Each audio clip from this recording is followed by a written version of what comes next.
Today on the show, we have a truly talented individual who served in the Marine Corps for around 22 years and on various deployments abroad. And he basically taught himself to make movies. And now he's an award-winning screenwriter, and he's going to share a lot of the tricks of the trade and his experience in this podcast. So please welcome Michael Droberg.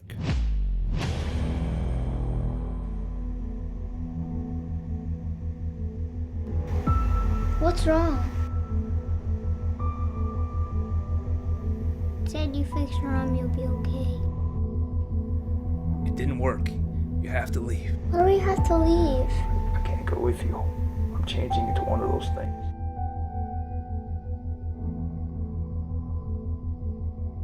I made a big mistake. Shouldn't have let them go. I want to thank Colin Heaton from Heaton Lewis Books for supporting the show. Colin is an author, historian and consultant to the TV and film industry and has amazing wartime historical film production projects in process. I also want to thank Kevin and Sam Sorbo from Sorbo Studios for supporting the show. Sorbo Studios is producing some amazing family-friendly and faith-based movies with Kevin and Sam's decades-long experience in the industry. You can find out more at sorbostudios.com. Hey Michael, how you doing? Good, man. Pleasure to be here. Are you based in North Carolina at the moment? Yes, North Carolina, USA. Okay, the more I find out about you, the more fascinating your story is. So before we start talking about the process of making movies, I just want to talk about how you transitioned from the army into film production. So on you go. Well, it was actually the Marine Corps. I did 22 years in the Marine Corps. I joined when I was 17.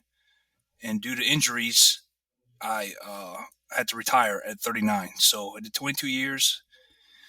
And to be honest, it was I was in a dark place after I retired because I was kind of like lost. You know, you had people you were in charge with, people rely on you for decisions, and going from that to nobody cares anymore about what you think or what you're doing. So it was very hard for me. But fortunately, I found writing as a way to relax my mind and just ease into the civilian world. So that's one of the reasons why I started writing. What was it you were doing in the military, if you can share? I was in maintenance and logistics. So my last shop before I retired, we were in charge of fixing communications equipment for different units to make sure communications was up, and we were in charge of fixing radar too for artillery systems. So really nothing to do with writing. It was very technical and logistical in nature. And so what was it about writing that you found relaxing for your mind?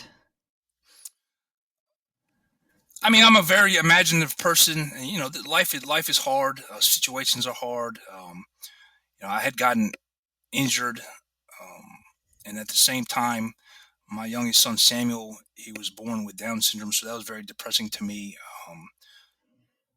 So I just needed a way to just get my mind off things here. And I don't know, did you want me to talk about the story I told you previously, or? Yeah, let's do it briefly. Then we'll probably do a more in-depth podcast on it, because I want to try expand on those thought processes more, because I guess that's what a lot of people go through in life. Gotcha. Okay. So, some people read, some people watch TV, some people play video games to get their minds off things. And me, I just found writing kind of put me in an imaginary world in a different place. So basically that's how I started writing. And from there I just started visioning scenes. Like how do you write a scene for a movie? Because the formatting for a book versus screenwriting is completely different. So I just started doing research, and eventually I wrote my first screenplay. So did you write any fiction before the screenplay? No, I wrote a lot of awards in the military, a lot of technical writings as far as equipment and processes on how to fix things. But in 2016, when I retired, that was really the first time I did creative writing. So it's been a trial by fire. I see you've been working with Colin Heaton. Does he write screenplays as well, or is he just a story? No, he's a historian. He just writes books, history books. So that's why we got together, because he was looking for a screenwriter to take his book and turn it into a screenplay, which I did for him on The Star of Africa. Yeah, I'm trying to write an audio drama. There's audio books which are unabridged, for example, the Dune series on Audible, and then there's like pure audio drama, which, for example, would be something like Sayer on iTunes, where you basically don't have any narration. But I found that for what I'm trying to write, and I'm trying to do a mixture of audio drama and basically narration. And I agree with what you're saying with like it makes your mind relaxing in a sense that when you're writing something, I find it's almost better than watching a movie because you're sort of inside the creative process, and it's even more exciting than say writing or reading a book where you're reading someone else's writing and putting that down onto your mind canvas and experiencing it. But when you're actually creating something, it's in a different level to even just watching movies or reading someone else's books. Yeah, for sure, because you're in control of the story. So you're in control of the hero. You're in control of the villain, the situation at hand. So it's pretty amazing. I enjoy it very much. I even now I enjoy reading screenplays more than watching a movie, and if it's a good screenplay. For example, the Book of Eli with Denzel Washington. That's one of my favorite movies, but the screenplay by Gary Whitta, I mean, there's details in the screenplay that are not in the movie that it's just, I like the screenplay much better than the actual movie, you know. Is there a version I can download of that, or even an Audible version? Because I don't really like reading too much because my eyes get tired just because Sure. I'm programming all day long. I don't know. I never looked into it. I'm sure it's possible. I'm sure if you looked into it, there's probably some niche, though. screenplays. Yeah, it's kind of niche. Yeah. Sometimes I get my iPhone to just like talk to me when you have like a book that you don't want to read. Like for example, Amazon Prime, you want to be cheap and don't buy the audiobook. You can just like tell your iPhone to read it for you. Another thing that I find with like writing though is like sometimes it's hard to make an investment in that storyline because you're worried that it's going to change down the road, and it's kind of hard to undo that. It's not like programming where you can sort of revert code quite easily. If you have like a plot, one thing that I get afraid of is if I invest this amount of time in a plot and then later on I want to reverse it, I'm going to waste all that work. So how do you balance writing versus not writing because you want to make sure you got all the things correct and the plot sequenced? Well, so you got to do your homework first before you, like you said, invest all this time writing a story that may not pan out or make sense in your mind, but after you put it down on paper, maybe it doesn't make sense. So there's a really good book if you're interested in screenwriting, and it's the best book in my opinion. It's called Save the Cat by Blake Snyder. Save the Cat. Just typing that in now. Yeah. Save the Cat, the last book on screenwriting you'll ever need. And I've only read maybe 3 or 4 books on screenwriting, so I'm definitely not an expert on what's the best resource. But to me, I found that book extremely helpful, and I use it every time. There's a part in the book that talks about a beat sheet, and basically I got it right in front of me. It's got 15 story beats that pretty much every good story has these beats. So for example, the first beat is opening image, right? So if you're starting out with a horror, for example, you want to start off with a scary house or a monster or whatever. You're not going to start off with a cat meowing, well, I guess you could do that too, but depends how you film it. But so if you're writing action, you want to start off with an action scene or something like that. If you're writing a drama, it's going to be sad and slow. So it starts off opening image, the theme stated. What is the theme of your movie? Is it revenge? Is it action adventure? Is it redemption? Stuff like that. And this book breaks it down for you, and you can pretty much use it for any genre. And as long as you have most of those beats, your story will pan out. That's what I've found, at least. Does that work the same way for like a 10-part series, or would it be more for like a 90-minute feature film? It's mostly for feature film. I mean, I've written TV pilots as well, but TV pilots is kind of different. You have to think bigger picture with the series, because one episode has to lead to the next, right? To the next, to the next. So if you're writing, let's say, a mini series of 10 episodes, you have to do a lot more planning, because episode 1 has to make sense all the way up to episode number 10, right? So to me, writing for TV is a lot more difficult, unless you're writing something that it's not episodic, meaning episode 1 really could be standalone to episode 2. It doesn't really matter. Does that make sense? Yeah. I'm just trying to process in my mind all these different permutations. So, like, I'm looking at your website right now. It's you've got on there like some award-winning writer. So, how do you get from the point where he says, "I want to start writing screenplays" to winning awards? Well, so the first screenplay I wrote was called The 12, which was about the apostles post Jesus Christ, right after he left this earth. Then the next one, someone said, well, you have a pretty interesting story. You have, you did 22 years in the Marine Corps. You have a son with Down syndrome. So why don't you write about that? So that's what I did. I wrote a screenplay called My Son Sam, which was a fictionalized version of my life and, raising a kid with Down syndrome. And I just entered that into a contest to see how I did. I entered into Scriptapalooza, I think in 2017. Yeah, 2017 or 18. And I ended up placing top 10 out of 3,400. So from that moment on, I decided, well, maybe this is not just a hobby. Maybe this is something I should pursue. And that's pretty much from that point when I took screenwriting serious and started, doing it full time. So that's 3,400. What part of the States is that? I think it's an international contest, so really anybody could have entered.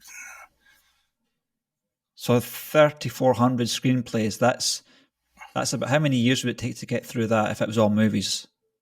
Oh, a long time. 10 years.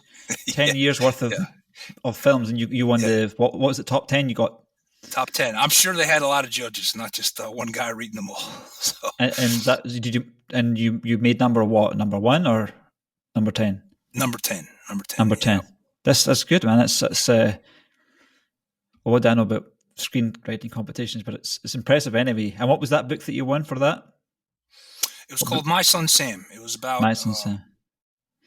About a Marine that got out and was raising a son with Down syndrome. So it was very loosely based off my life, very loosely. So cool. So what's the biggest project you're trying to work on now or get investment for now? I guess Star of Africa is, because we have actors like John Connie and Eric Bana interested. I don't have any A-list actors attached to any of my other projects, so I guess that would be the biggest one right now that's got a lot of hope. But it seems like funding is always the stopping point, and Corona, didn't help things. So, but I'm hopeful about this one. We got a lot of interest. It's going under a rewrite right now with another screenwriter. So we'll see. And that happens a lot too. This is the second project where I wrote the first draft, and then a producer likes it. He likes the idea. He likes the writing, but then he's going to take it to his people, and usually they have their own screenwriter, and that person's going to tweak it or change it a little bit. And I'm not insulted by that. That's the way it works. Screenplays and movies are very subjective. So, it seems like that's the nature of the business. Is there any information on the amount of money that's being involved in the whole worldwide entertainment movie industry? Is it the same as it is, in terms of adjusted for inflation, as it was in the 90s, or is there more money? I couldn't. Difficult question to answer. Yeah, I think the big studios, you're talking about 100 to 200 million, and then independents is 5 to 10 million. So the range is so vast. I really couldn't answer that.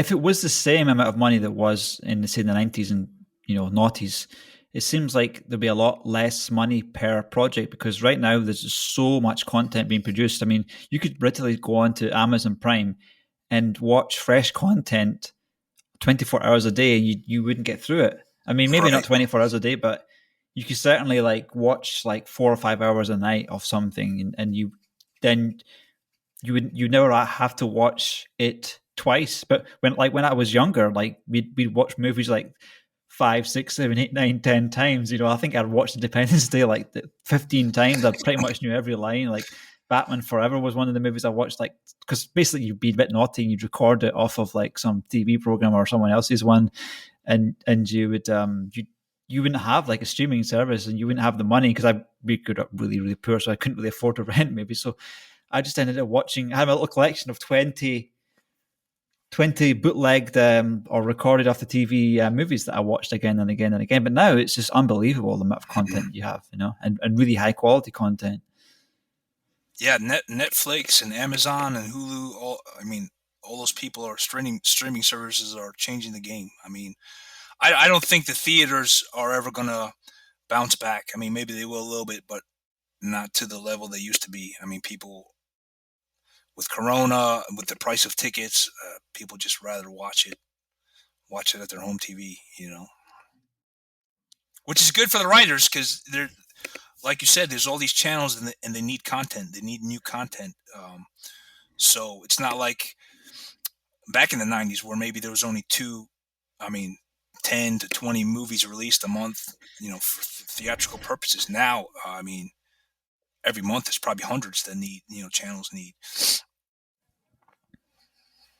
I just don't see how, if you have, I guess I could Google that, the amount of money in the film industry, but it just seems like there's less money per project.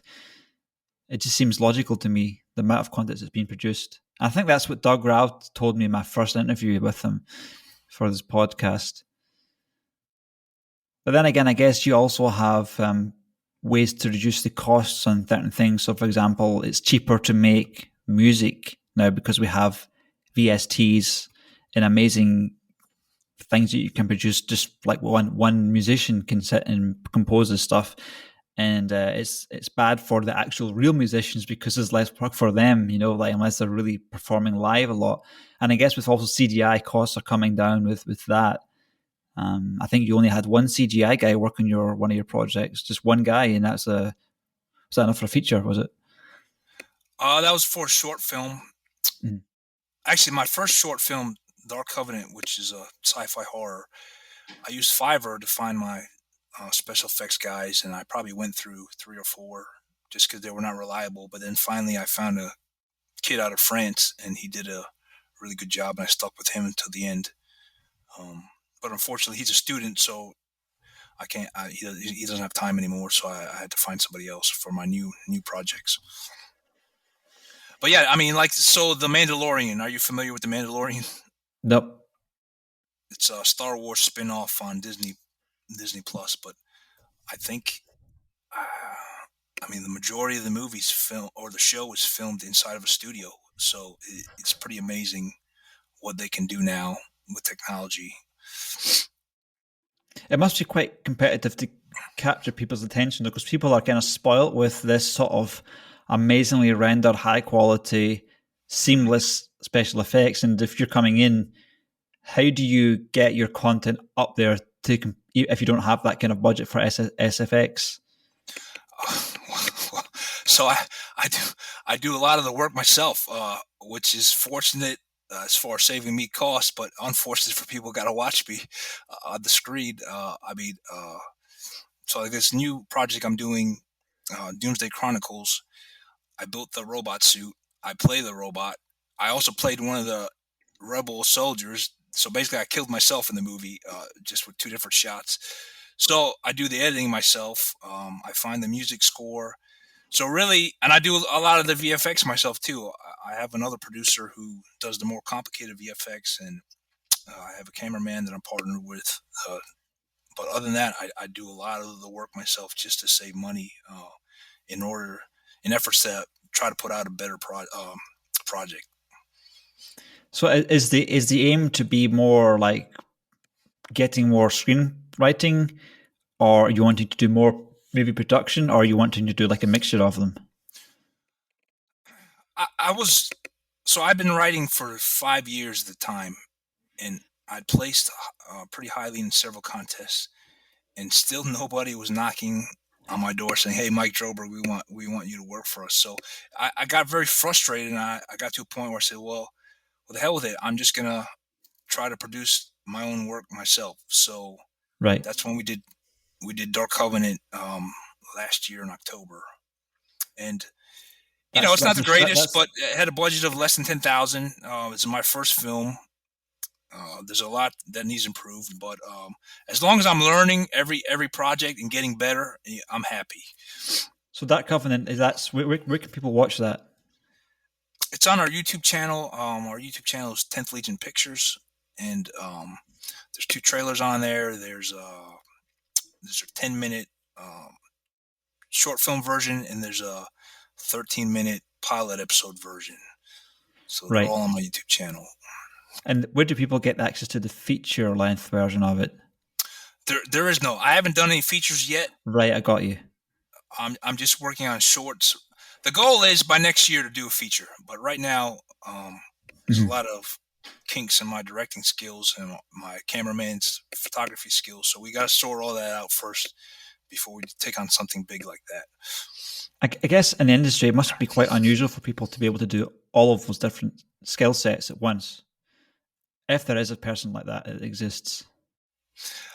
Yeah, I mean, I'm sure film students and there's probably been a lot of up and comers that don't have a budget that did those things. But I was an avid, before I got married, I was an avid model builder, so that helped me build that suit because I had a lot of skills as far as painting and modeling that I used to build the robot suit in Doomsday Chronicles. So.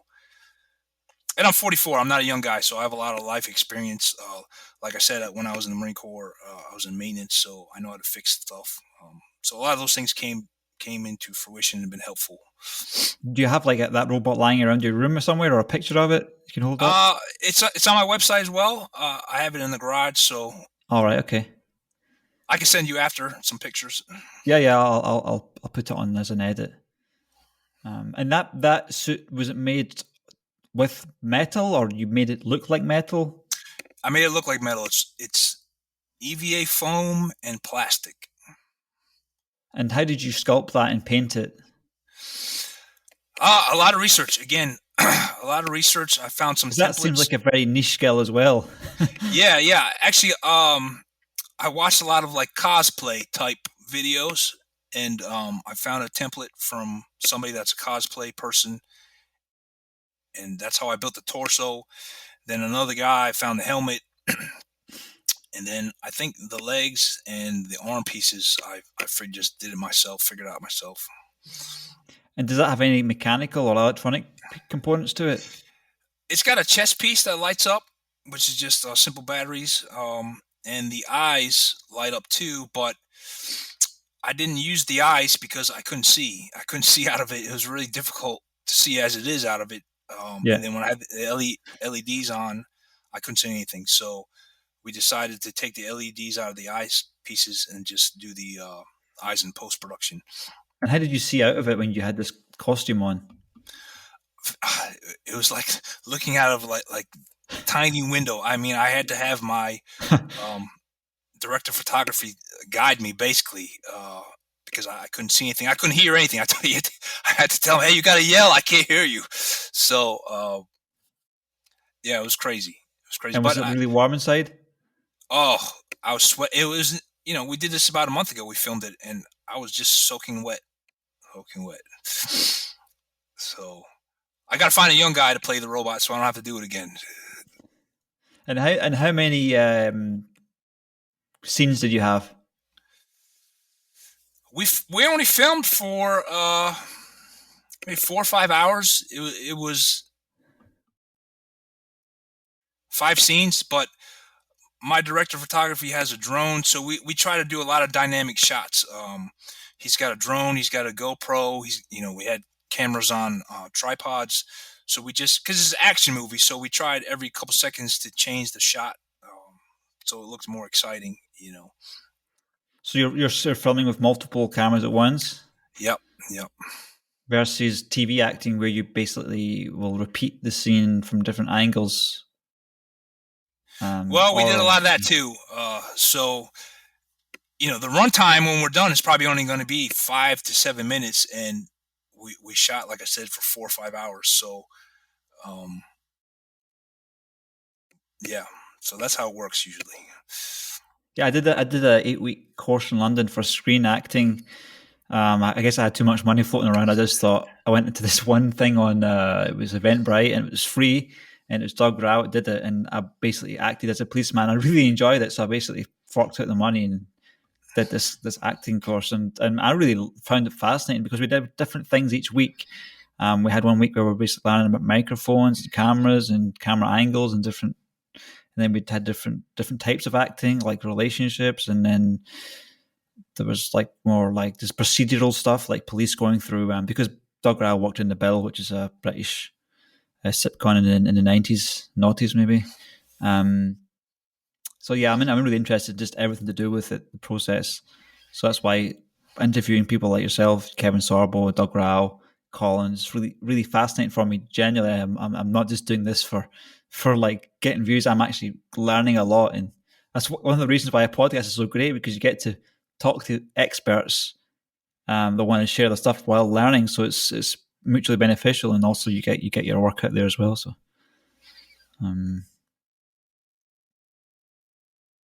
so like this robot, what does it actually do in the short? So basically, the first episode is about the robot establishing himself. So Doomsday Chronicles is kind of like Terminator 2, except we won. So in Terminator, the robot's artificial intelligence basically defeated mankind, right? And now they're jumping back and forth to the future to try to stop it. But in Doomsday Chronicles, we defeat the robot's artificial intelligence, and basically it shows mankind restarting after they defeated AI. So the first episode is just showing the robot killing the resistance fighters, and then he gets disabled at the end, and that's how the first episode ends. The next episode is going to show a scientist finding the robot and basically reprogramming it to take care of his children. So I don't want to give too much away, but that's the gist of it. It's kind of like a PG version of Terminator 2, not as dark, a little more lighthearted. And does this robot fire guns? Yes, he's got a laser gun. I stole one of my kids' Nerf guns, and I just repainted it, and I can send you a picture too. But I think it looks pretty good. It looks pretty realistic. I put a scope on it. It looks pretty nice. I like Nerf rivals. I usually go when I go to Scotland. I've got some mates, and we get the Nerf rivals, and we run around the park, and we have one or two kids there that they're children, so that they doesn't look like a bunch of adults running around with guns. Make it legal. Right. Yeah, and they look really futuristic. I like them. Nerf did a good job. So when you're doing special effects, obviously we can see this gun firing lasers and things. How do you get the angle of the gun to shoot the laser in a way that the laser looks like it's firing off at the same direction as the gun's pointing? I mean, I use Filmora X as a editing software, which is not the best. The best What's is it called? Filmora. And you're going to say After Effects, I think. No, Filmora X or Filmora 10. Filmora X, okay. Versus what else? Well, I mean, Adobe Premiere is the professional high grade stuff, but I've tried to use that and it was just too complicated for me, so I've stuck with Filmora. Oh, it's free.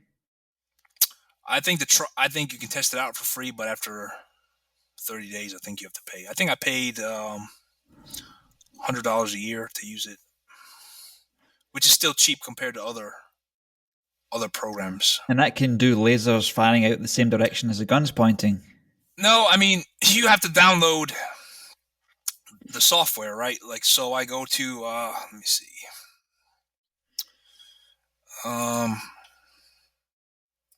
You have to download the software and then put it into your. Okay, so there's a site called Footage Crate, and they have a lot of green screen and different effects you can download for free. So you download whatever you're looking for, and then you import it into your video editing software. Right. So I would take the gun and I would go like this, so pretend like I had a recoil, and then I'd plug in the laser gun effect on top.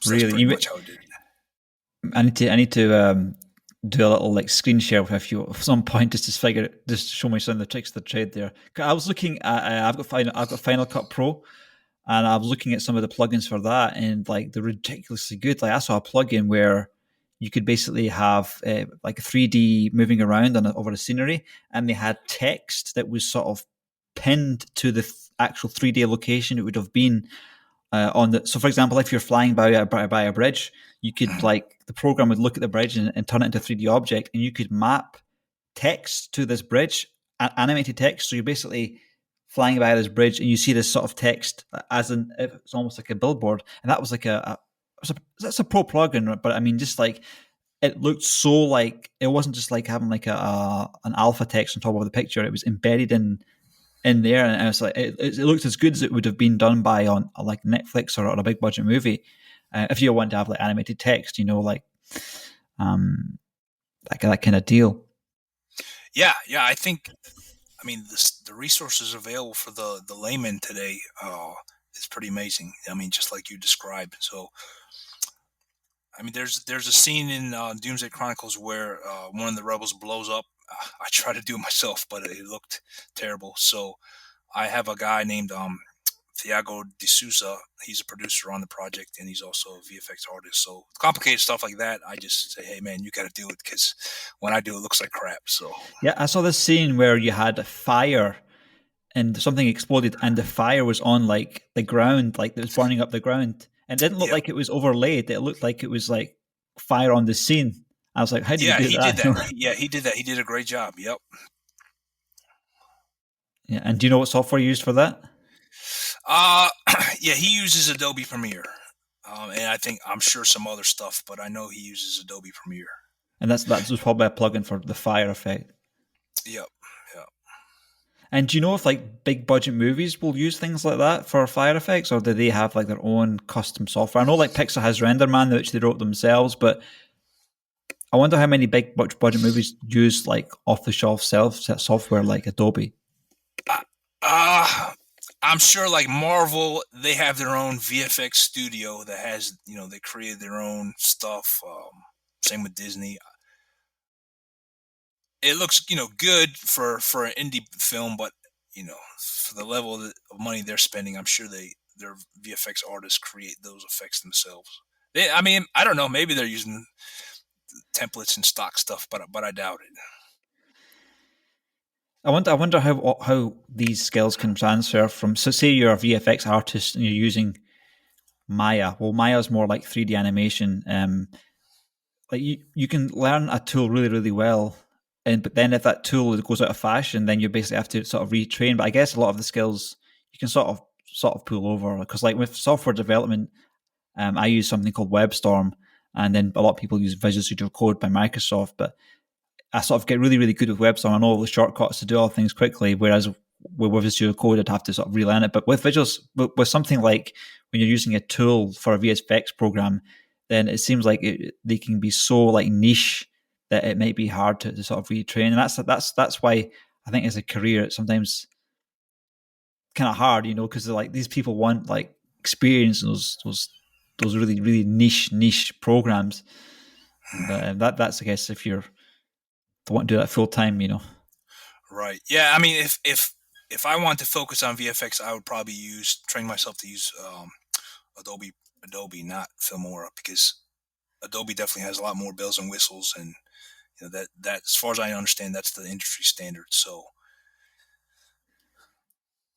Yeah, and have you heard of I think After Effects is by Adobe as well, right? I think it Yes. is.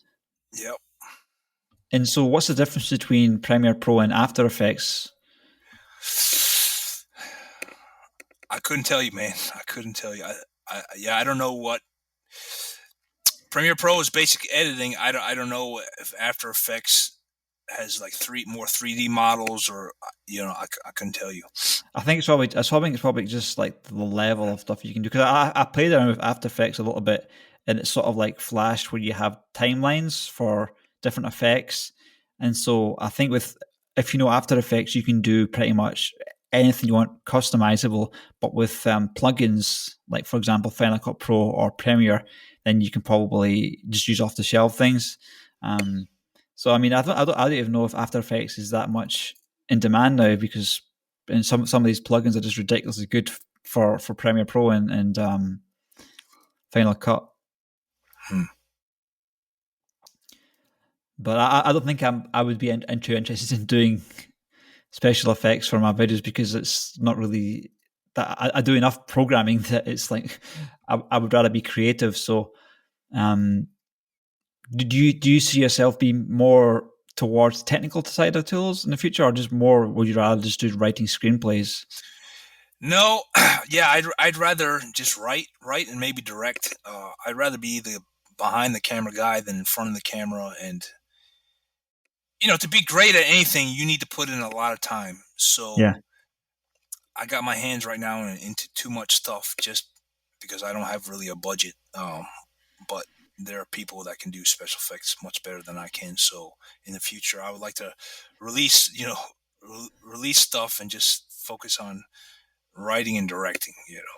Yeah, I think that's a dream, because I would love to be able just to talk and then the podcast would be up, right? But people don't realize when you're in a podcast, you have the half an hour of talking and the 10 hours of editing later on, to get the thing out there, or even 20 hours once. But it is what it is, man. We are creators and we have to be jack of all trades, for a while.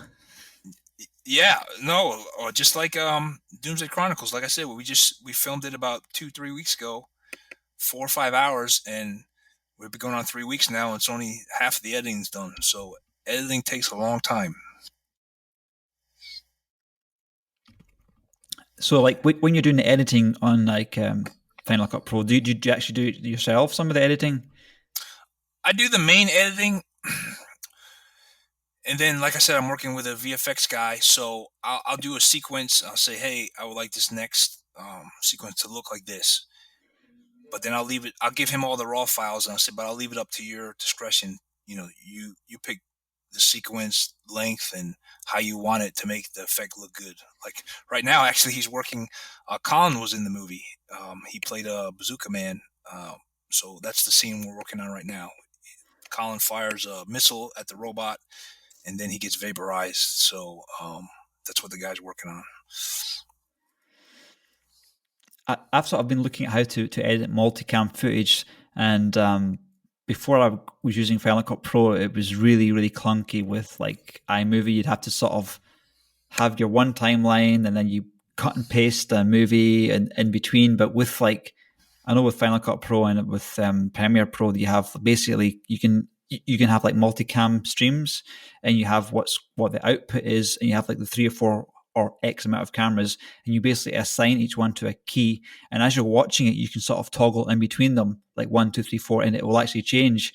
So it's sort of, in theory, you could just watch it once and you have your editing, but you can always obviously go back and refine it. And what's cool about this podcasting software that I'm using, Zencastr, is that it has like, you can buy or have like pre-processing hours where actually it uses AI to figure out when to switch the cameras. So that episode I did recently, or even this one, that Zencastr will work out when to have either 2 people talking, or even before I start speaking, it switches the camera, so it's more of a natural lead in.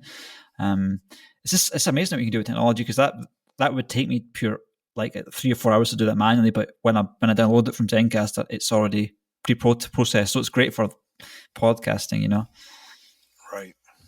Yeah, it is pretty amazing. Well, another problem too, since we're so low budget, so all the cameras we use are different brands, so the coloring's a little different. You can tell when we switch cameras, but Mm-hmm. on Filmora they have pretty much just a color matching button where you just highlight the clips that you want to match, and it'll do it automatically for you. Which, a year ago they didn't have that, and I think it's a pretty amazing tool. You don't have to go in manually now and mess with the colors. So how would you do that manually? Would you have to look at the color curves and try to match it? Yep.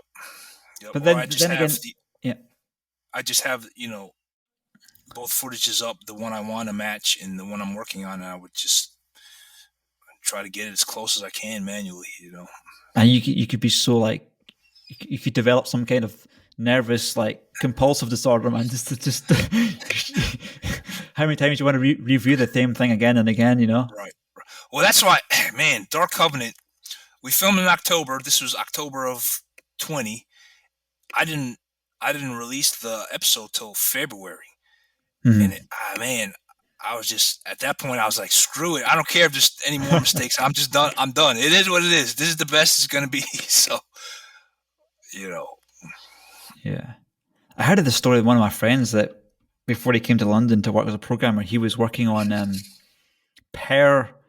maybe they didn't have a proper green screen or something like that, but basically some of these people's jobs are to go into like frame by frame to make the backgrounds manually alpha, so that you're basically every single hair and everything like that, you're basically abstracting the alpha away. So that's labor. That takes a better man than me to do that kind of work. Yeah. I haven't had much luck with green screen. I mean, I can get it so it looks okay, but I haven't been able to get it where it looks like that person is actually there. You know what I mean?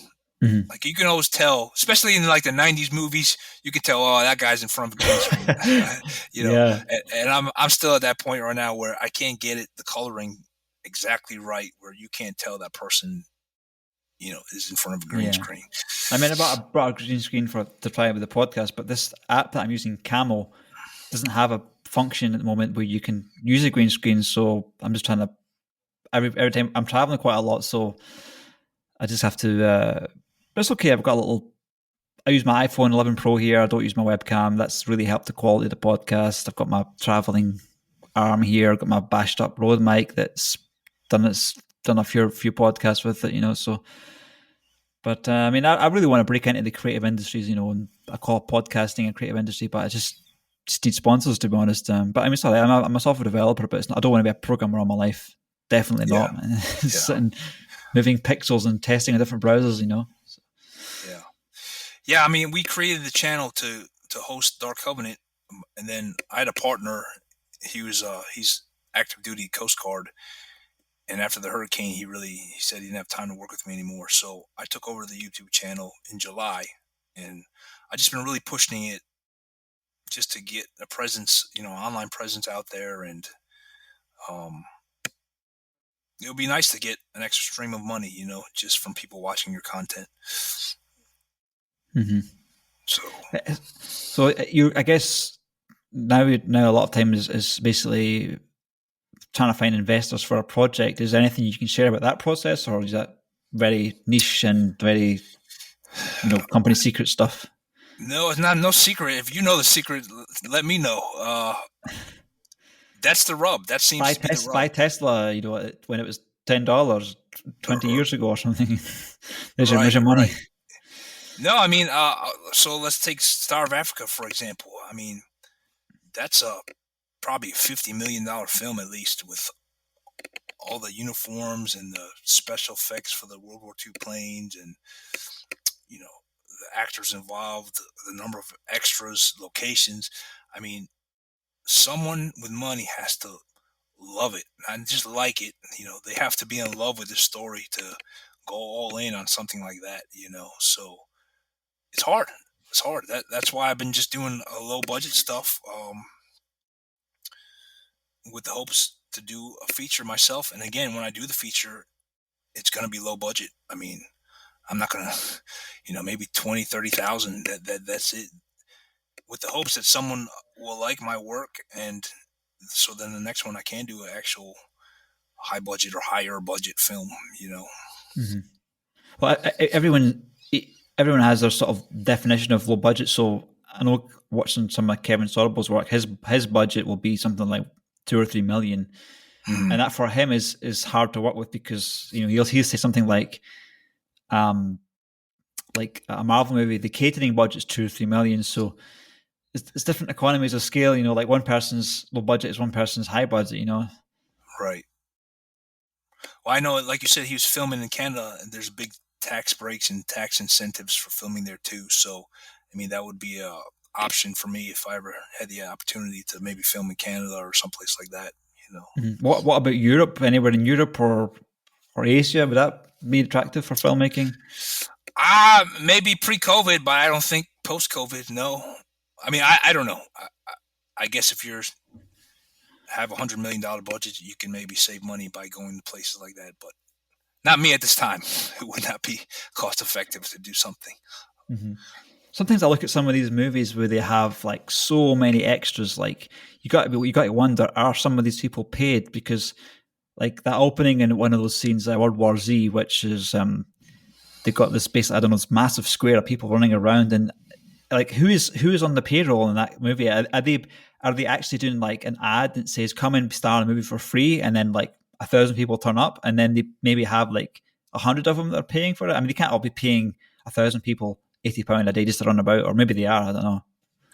Well, I have to watch it again. It's been a while since I watched the movie, but I'm willing to bet a lot of those people were CGI'd in. I bet you they weren't even real people. Really? I know for sure when they're climbing the wall like that, those are all CGI people. So that's commitment, like jumping off the wall. Right. That's CGI. Yeah. There's something funny about. I don't know why do people have a fascination with like destruction and zombies and like, because like if you imagine it, if something like that happened, it would maybe be exciting for the first like hour, and then basically you're in Bear Girl survival mode for the rest of the time, trying to get food and shelter, and the people. I don't know what is the fascination with zombies and excitement. It is like, are we as humans excited for our own destruction? Is like, yeah, I don't know. It's weird. One of my favorite shows used to be The Walking Dead. So I was one of those people. Yeah, but you're right. It would be fun maybe at first or exciting, and then after that it would be boring. No power. You got to hunt every day. It would probably be terrible. So why anybody would want that, I don't know. I know for some reason the openings of those films are sort of the most exciting for me. Like the first like 5 or 10 minutes of World War Z, and then of Will Smith's one is quite interesting. The actual, not even the zombies, the whole like virus thing and the whole spread of the thing. For me, it's just fascinating. Except now we're looking at it through a different lens. Now it's real life. Like, I won't go into that because if anyone wants to want to know what I believe in, that's something else in other podcasts. But so I'm in Ukraine right now, and the most thing I'm concerned about is what do I do if Belarus and Russia invade? It's people are asking me like, is this World War III? Like I have a good answer for that. As maybe read the Book of Revelation if you're a believer, or the Quran. Like if they both have apocalyptics. Yeah, we could be in the end times. We'll see the next couple months with all these new variants popping up. We'll see what happens. Yeah, Kevin Sorbo's basically filming. Well, he's not filming. He's acting, isn't he? I think on the Left Behind, got a lead role in that. So I'm looking forward to seeing that. That's going to be fun to watch. Yeah, I didn't really care for the Nicolas Cage version. Seems like he wasn't all in. Like he didn't seem too enthused about playing that role. So hopefully Kevin brings more life into it. I can't even remember it, to be honest. Yeah, I have a different. Do you think there's a pre-trib or a post-trib rapture? Say again. Do you think the rapture will happen before the Antichrist happens or after?